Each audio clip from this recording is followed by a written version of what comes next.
তিনি প্রথম কি হলো? কৃষ্ণেন্দু হেরে গেল? বাইরে খেলাটাই দেখলি, ভেতরে ভেতর যে অন্য খেলা চলছে। মানে নিজে হেরে জিতিয়ে দিলে? কি বললি? বলতাম নিজে হেরে ইচ্ছে করে জিতিয়ে দিলে। ও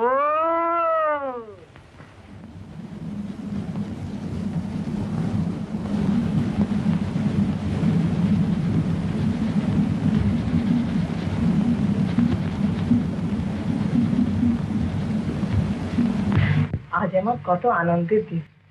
তুমি জিতেছো, কাপ পেয়েছো। কোথায় যেটা রাখি? এটা কোথায় রাখি বলো তো? এটা কোথায় রাখি বলো না? হ্যাঁ, আমাকে এভাবে অপমান করার কৃষ্ণ